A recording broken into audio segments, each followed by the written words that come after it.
So just at the end of July, I applied because from starting my very first starting in my role, I started in finance and corporate resources, and then after my year apprenticeship, I was successful in getting a job in fostering and children's services, which was the year I completed my level 3. And then in July this year, an opportunity came up to manage the admin teams in children. So there's set across upstairs, which is fostering and lacking, downstairs, which is the majority safeguard and looked after children's abilities and all the different teams, social work teams in children's. So the job came up as the management role, which was a big jump. I kind of went for the interview more for experience for future. I thought it would be really good to see what the interview process is like if I was lucky enough to get an interview, and sort of work towards that in the future.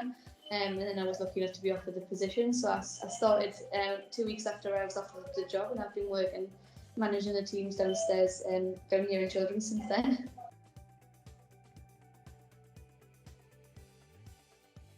It was definitely the fact that the level 3 incorporated the project management sort of side of things, whereas in the level 2 it was more about knowledge, learning, documentation, things like that. Whereas the level 3 sort of pushed you to look at your own team in children's where I was working and sort of make an improvement, a change to the service, which would benefit the service, which is something I was sort of already trying to do in my role and take on myself. But when I really had to look at it with my management, and sort of make a change that would be positive, I thought you could really take this on and you can, really do this in your role in so many different areas, and that's what sort of pushed me forward to think, well, there's changes I'd love to make on a bigger scale in the service, and what led me to, thought, that'd be really useful in my job interview for, a higher up station. That's really what the service was looking for at the time. So I think it's the confidence and the sort of the push forward to be a bigger part, play a bigger role within the service that you're working in, make changes, improvements, and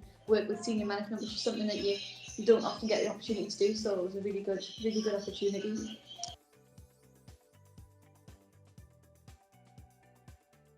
It was massively because I firsthand saw the benefits of making that improvement. So I saw the benefits day to day when I was carrying out my work, and the benefits for my colleagues when they were coming in and saying, this process is so much quicker, easier, especially in within senior management. I could see firsthand the benefits across the service, and it really made a difference because I felt, proud I had made a change in my service, within my teams, and I was keen then to strive and push forward to do more. So it was really beneficial to be able to do that within my teams with my colleagues, and then to see the effect that had wider.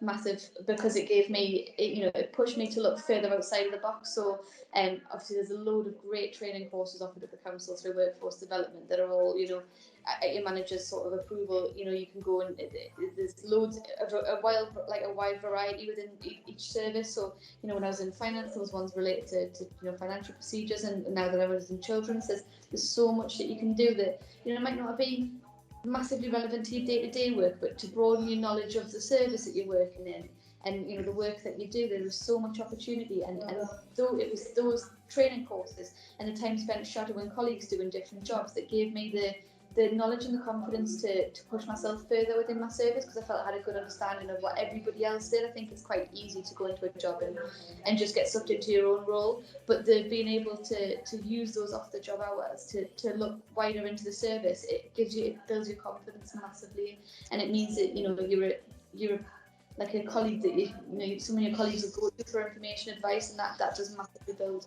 your confidence when you're in your job. So it's definitely worth it, and it's definitely worth looking into.